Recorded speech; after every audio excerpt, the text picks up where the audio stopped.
On Sunday, September 20th, 2015, the Port Chester Dog Park had their grand opening located at the upper end of Abendroth Park. The Port Chester Dog Group had tremendous fundraising efforts and a $25,000 donation from the PetSafe brand at the beginning of 2015 to make this $50,000 project possible. We have two citizens to tell us more about this process.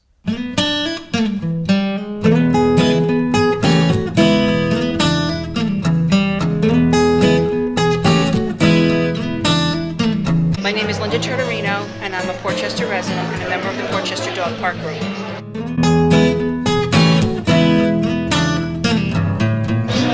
It was about a 3-year project. So we started with just discussions amongst the community. It actually started with a question on social media, on Facebook.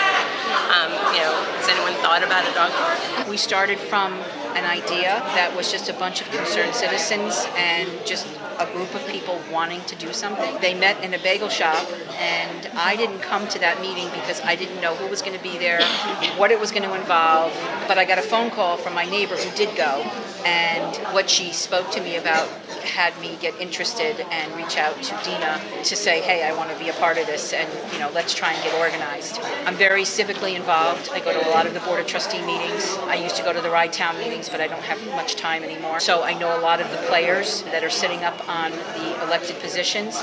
So I knew that I could significantly add to what this group was trying to accomplish and be able to kind of get us through the red tape and streamline. I'd like to take a little bit of credit for that. No, just a little. Yeah.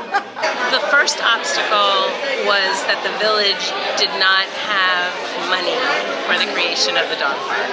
So the village was willing to look into the project, but we, the residents, needed to raise the money for the project to happen. So even before we got formal approval to build the dog park, we needed to show that we raised the money. And so that's really what took the longest amount of time, is raising the over $50,000. Just the unknown. We were very diligent in trying to reach out to the community to see if, before anything was even done, if this is something the community wanted. Dina was very great about using social media as a great tool to reach out to people. There was really no negative, we don't need that, we don't want it. There were a few naysayers in the beginning because, they said, oh, our taxes are going to go up and this and that.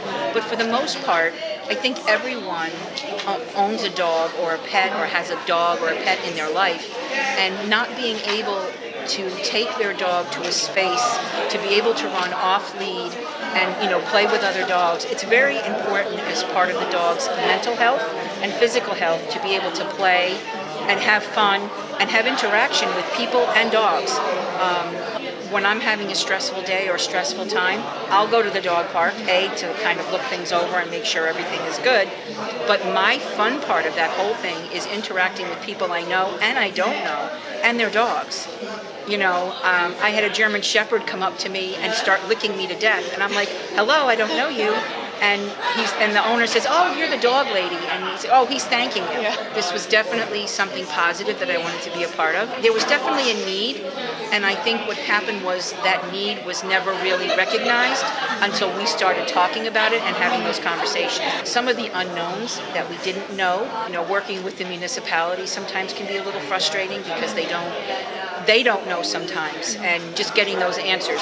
But we as a group did a lot of the heavy lifting, and if there was something that we didn't know, we made sure that we figured out the best way to figure it out and find out. Everybody in the group brought a little bit to the table, and even though from the beginning we've lost a few members and we've gained a few new people, we still kept that consistency in the group, and I think that's a priceless entity to any municipality, because I don't know of any other municipality in the area that has that. And we've actually been approached not only on dog issues, but on some other dog-related issues that we've been asked to help out in, and we've been graciously been able to help them and get some other legislation passed within Port Chester. The Port Chester Dog Park Group was formed to start fundraising for this project. And the community started raising money by going to events and tabling at events and asking for money and selling t-shirts and all the typical ways to raise money. But then we found that PetSafe was doing a grant opportunity where municipalities can win money for the building of dog parks. And we decided to enter, and in doing so, we had to get the community to vote for Portchester every day for 3 months. The most votes were the ones that would win, and PetSafe had several categories. There was a small city category, a medium city category, a large city category, and then there was an overall winner. So there were actually 4 winners, and we came in first place in the medium city category.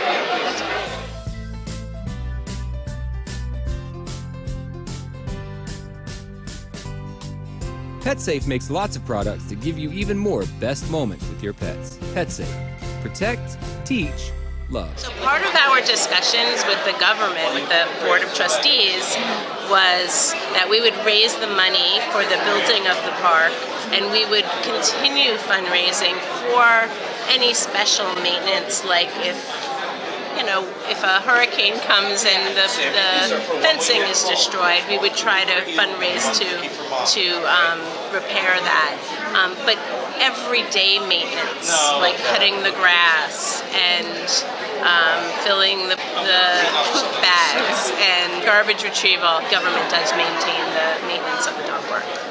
There is a very steep slope in the dog park. There's flat area, there's sloped area, which is great, and it's great for the dogs because the dogs can run up and down the slope, and it's great exercise for the dogs. But it's the two-legged, especially in inclement weather. But we knew it would be a delayed process.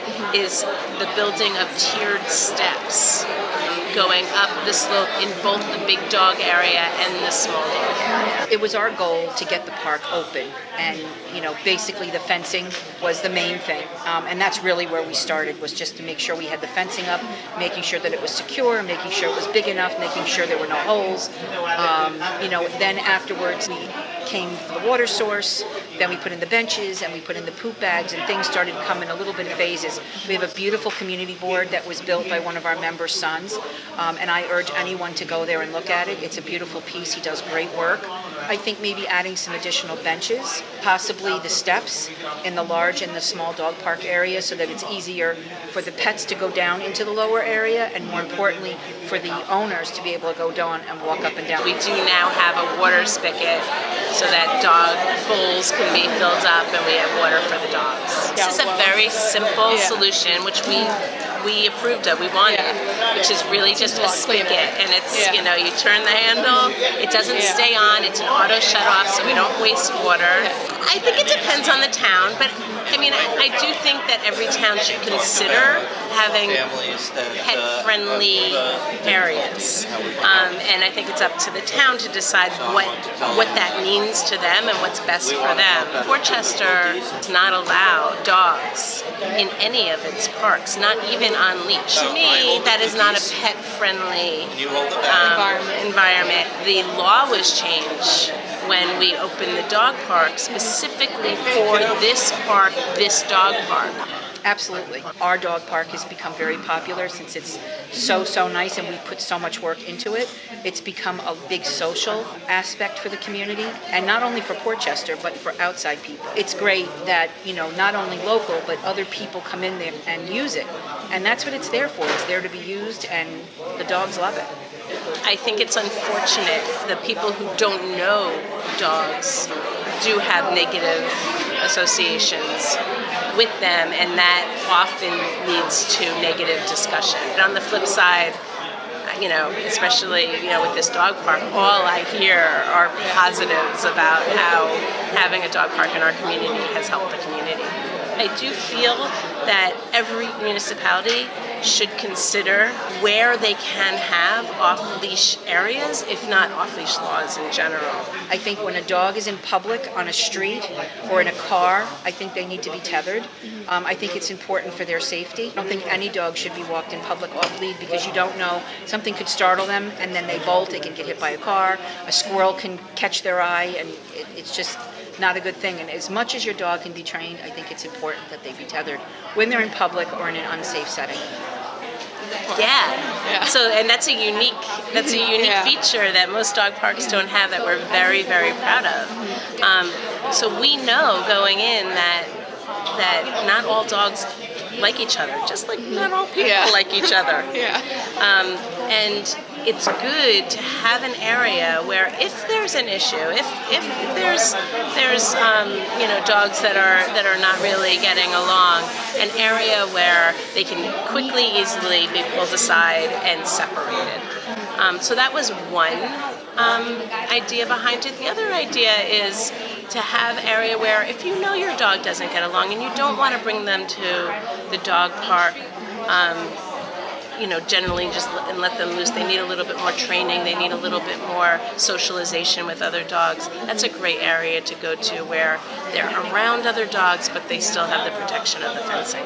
My dog is a Basenji Shiba Inu mix, and Rocky sometimes just does not get along with other dogs. I don't know if it's a scent. He definitely does not get along with larger dogs. So if I'm in the small dog park area with him, and there's a dog that comes in or is there that he doesn't get along with, it doesn't infringe me to say, well, I have to go home now. I can put him in the timeout area and still be able to have that one-on-one interaction with him and that bond with him. I think that's very important. There were very few people who opposed the project. There were a few people within the vicinity of that park that were concerned that we were going to be taking away land from the soccer fields. And they were very concerned that the soccer fields stay, as a recreation area for the community. And we never wanted to take away land from the soccer field. So once we heard of that concern, we reached out to them and gave them a tour of where we expected the dog park boundaries to be. And once we gave them that tour, they got excited about the project, and they said, we'll even help fundraise for the project. So there really was very few people who opposed it. Every day we get thank yous from the community, because especially in Port Chester, although the park is open to all communities, all surrounding communities, but especially in Port Chester, where residents do not have a place to bring their dogs prior to this dog park opening for exercise. In order for my dog to get exercise, I would have to put her in the car, drive 20 minutes, 25 minutes to another municipality in order to get her exercise.